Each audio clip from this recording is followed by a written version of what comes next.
Good morning, good afternoon, good evening. Welcome to this week's episode of The Perspective with Stephen and Patrick. I'm Patrick.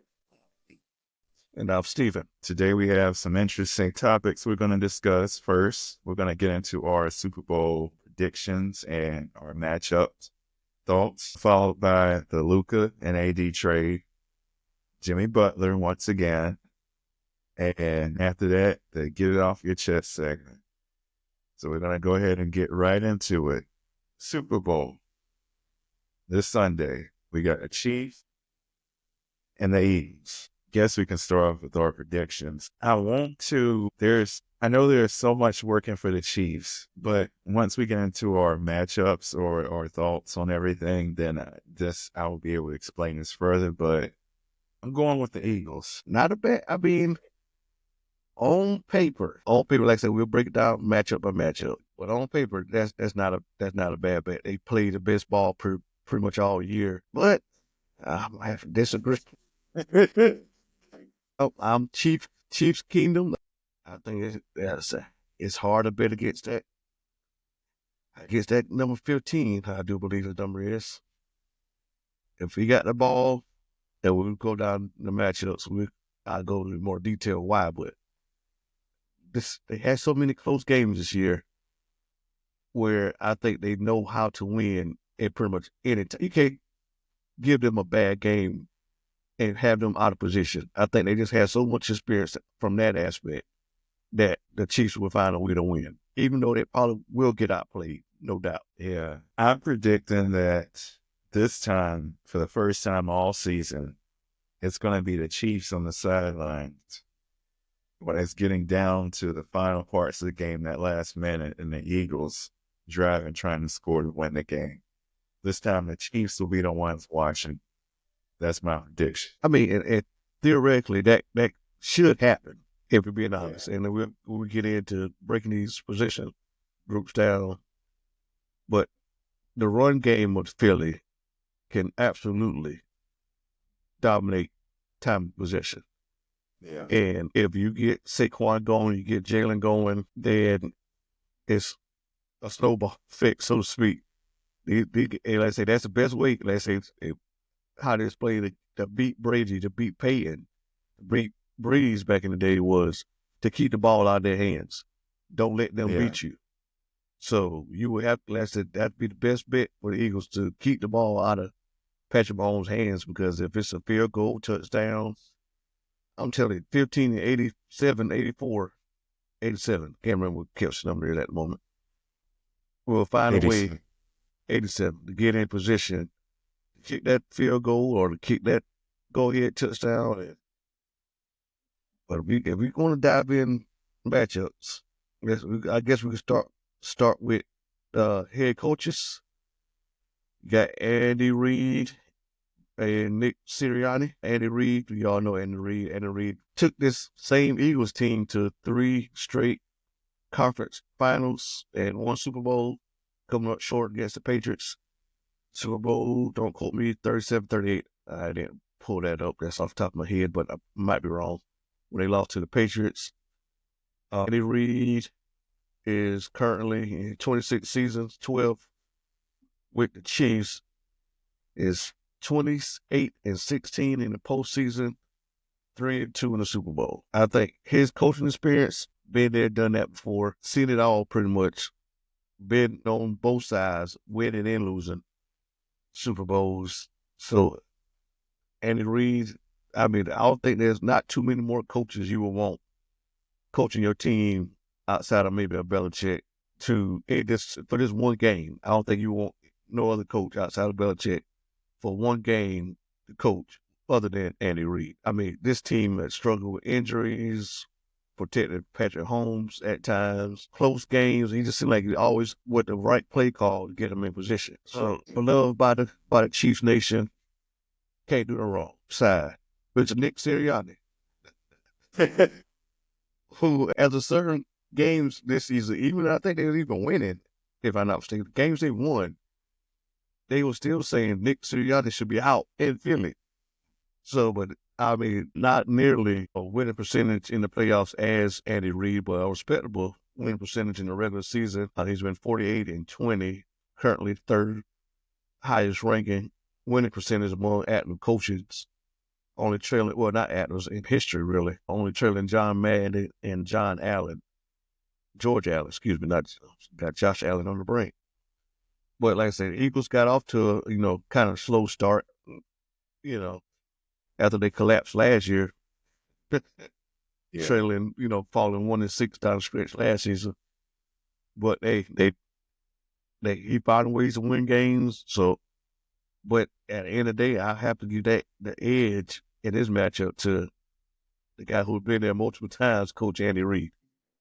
Yeah. Nothing against Coach Sirianni. I tell you one thing, he looks like he's the hardest working coach in the NFL.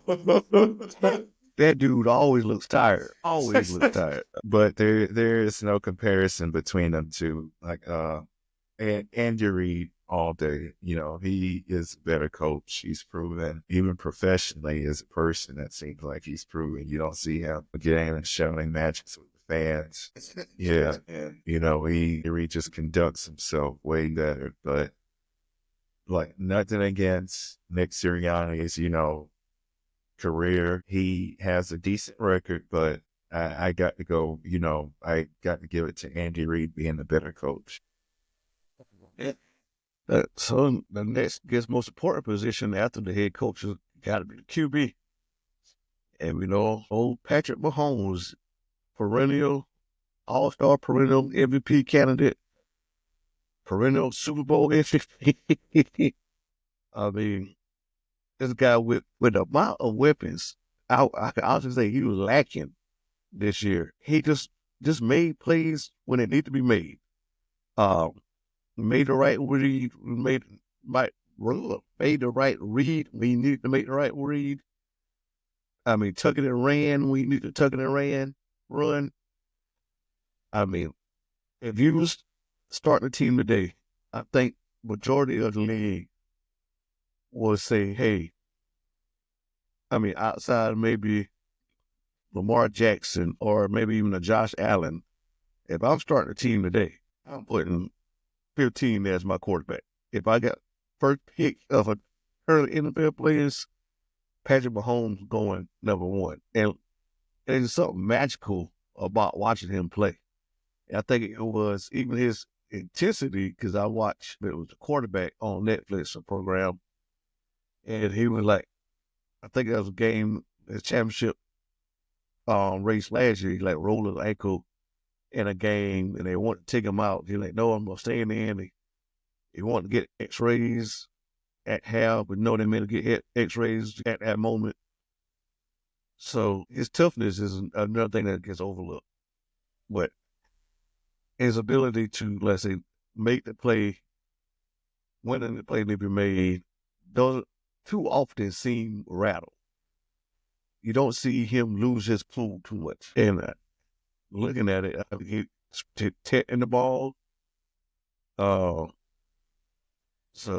Mahomes he's him. He's him. The other side of the ball, you got Mr. Hurts, who just fits what the Eagles want to do perfectly. Not knocking him as a quarterback, like I say, because he got probably 2 ones on the outside of A.J. Brown and Devontae Smith. So you can't ask for much more than wideouts in that. But I think his ability to use his legs and just adds an extra dimension to the game that I guess throws a lot of defenses off. But to me, just watching his film, watching his tape on some of his games this year, I've yet to see him go out and dominate a game through the air with those weapons. There used to be some games that A.J. Brown had close to 300 yards receiving, or Devontae Smith had close to 300 yards receiving.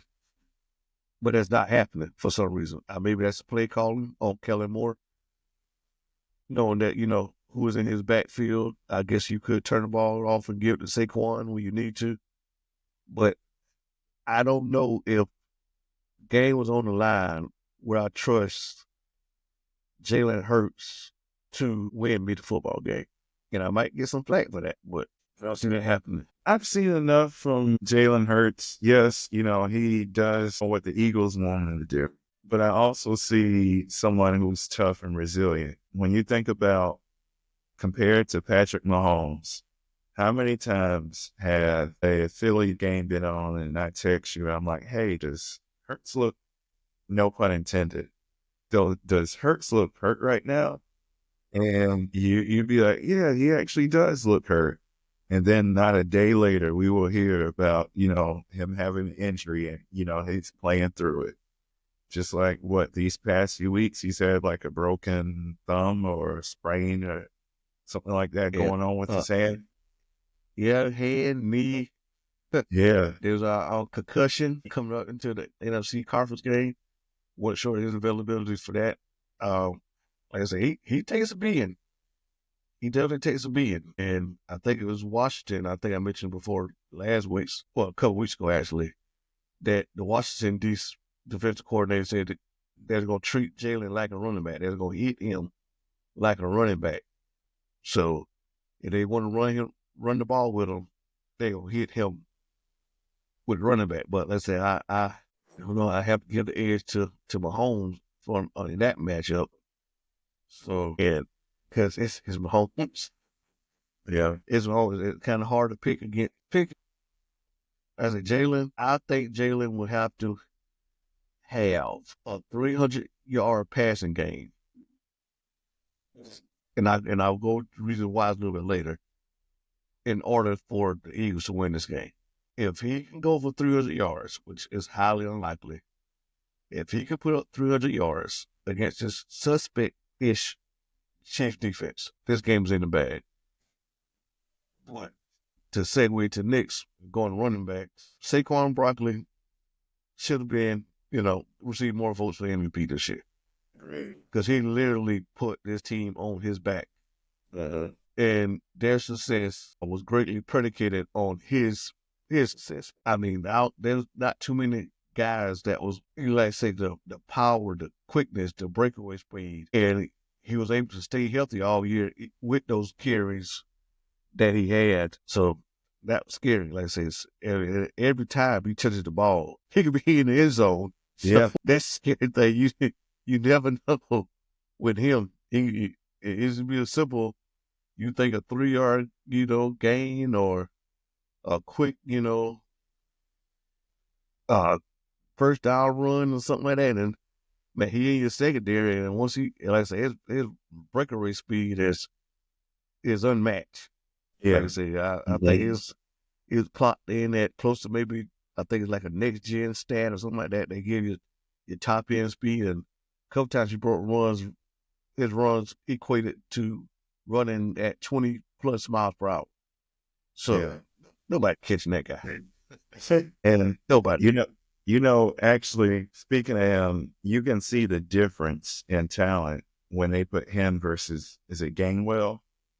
And because I noticed with Saquon, when it comes to the sweeps, you notice he'll just, he'll follow the sweep path. His blockers are there and everything. Whereas Gainwell just pisses me off when he does these same sweeps. He will, instead of following the path the blockers set for him, he wants to cut up, just cut straight up the field and go against. I do not get it, but I don't know. That's just me personally. I don't care too much for Gainwell. And then you got, I'll practice his name off camera, but I'm probably still gonna mess it up. Pacheco. I say Pachinko. Pacheco is a wide. I'm sorry, guy. If you ever watch this, this podcast, I do apologize. But Isaiah, I can't say. I want to say Pacheco, but that's how I did. Coming off a broken leg at the beginning of the year, but the Chiefs' offense did click once he got back into the lineup. I think he's found his groove in the last couple of games after missing so much time away. Takes a little bit of pressure off of Patrick Mahomes, knowing that you can, there's a threat of them running the ball with him in the backfield. But I still think he's a little, I got to put it nicely, not at the level that you got to fear him, so to speak. There's there's nothing about his game that say, oh yeah, we got to take him out of it. That'd be a plus for them, the defense to take him out of it, because that put Kansas City at one dimension. But I don't see him getting him. I think also Kareem Hunt, who's like he's been playing forever. Started with Chiefs, went somewhere else, came back to the Chiefs. I mean, that tandem could be scary, but you got to give the edge to Saquon and Philly on that one. I guess we could dive like the wideouts as a group as a whole, which is kind of like, if you being honest, if you give Patrick Mahomes, Jalen Hurts wide receivers, we might be talking about an undefeated season. Yeah. For the Chiefs, because the Chiefs had nobody outside. I'm tied Travis Kelce into receivers, because you just got random people making big plays for the Chiefs last week, but more than likely they don't have no breakaway player like they had when Tyreek Hill was in Kansas City. Yeah. So, a wide receiver edge definitely got to go to the Eagles, but can Jalen Hurts use A.J. Brown and Devontae Smith to complement the run game? Because, like I said, they got to be involved in this game, because Spags is going to come after, his main priority is going to be coming after Jalen and coming after Saquon to stop the run. Mm-hmm. And with his mindset, his blitzes, and you let some of them plays, and I've been watching, different players break down the Josh Allen last play where he almost made a complete pass, but didn't complete pass, because all night Kansas City was showing corner blitz, but the corner never actually came. Well, on that play, the corner came, and it was so schematically, I think, that if AJ and Devontae don't get at least 100 yards apiece, it's going to be a long game. Because I don't know if, I expect the offensive line ain't Philly for the Eagles, but I'm not sure if they could do enough to run past the Kansas City defense with Chris Jones causing havoc in the middle, pass rush, run stopping. So I got to lean to, once again, I got to give it Philly wins the wide receiver, but I kind of leaped into the next comparison, which is offensive and defensive as a whole. I think the Kansas City offense versus the Philly defense, with Fangio is doing an amazing job.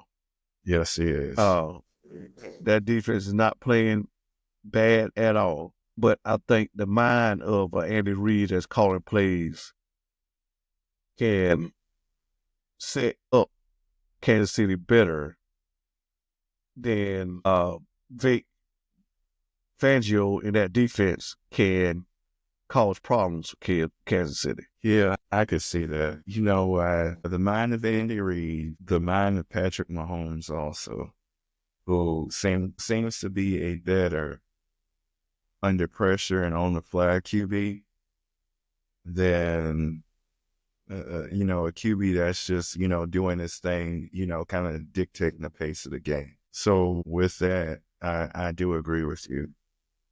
I don't want to, because I'm rooting for the Eagles, but I have to agree with you on that. But then again, on the flip side, it's Kellen Moore on the offense versus Spagnuolo on can you pause it, or you got to end it? And on the flip side, you got Kansas City defense versus Philly offense, and Kellen Moore versus Steve Spagnuolo. Steve Spagnuolo, Super Bowl winning DC on multiple occasions. I think he won with the Giants and one with Kansas City. And Kellen Moore who's looking like he might be the next coach of the New Orleans Saints. saying they haven't made a hire yet, and I'm guessing they went to have the Super Bowl to announce him as the next head coach. Yeah. But there's a reason he lost his job in Dallas. There's a reason he didn't stay long in, I want to say, Los Angeles with the Chargers. I really don't, like I say, Spagnuolo, with his complexity of the defense, and he maneuvered Joe Brady last week. They gave him some looks ahead. Josh Allen confused. I think more of the same will be with Jalen Hurts. I think you see a lot of run blitzes. You can see a lot of 8-man fronts. And the only way to beat that is take the shots. And Philly has the potential. So I might be harping a little bit too much on how I feel about these wide receivers. Philly will have the potential, but can Jalen, with pressure in his face, make these throws down the field? But I'm thinking we're going to see something unique in the blitz front. I think it'll be interesting that game within a game. But I got to give Kansas City defense just the edge, because I think Spags know how to call a good game. He called a game against way better. No offense to Jalen Hurts, but he was able to beat way better quarterbacks than Jalen Hurts at the moment. Yeah. So, but that could all change if A.J. Brown, that's the X factor. A.J. Brown, Devontae Smith are the X factors. Yeah. Great. Calls again? No, she texts him, like, you go get gas. Why are you telling me that you about to run out of gas? Go get gas. And if she's stuck, she might be stuck till I'm done recording. That's be that. So I think that's about all the matchups. We had Andy Reid over Nick Sirianni, Patrick Mahomes over Jalen Hurts, Saquon Barkley over Mr. P. Philly wideouts over Eagles wideouts, which I didn't really go. No, I'm sorry. Yeah, Philly wideouts over Kansas City wideouts. The offense of Kansas City versus the defense of Philly, and then the Kansas City defense over Philly defense. So that's y'all kept score of that, which I didn't. That should be like 4-2 in favor of Kansas City, or 43 in favor of Kansas City.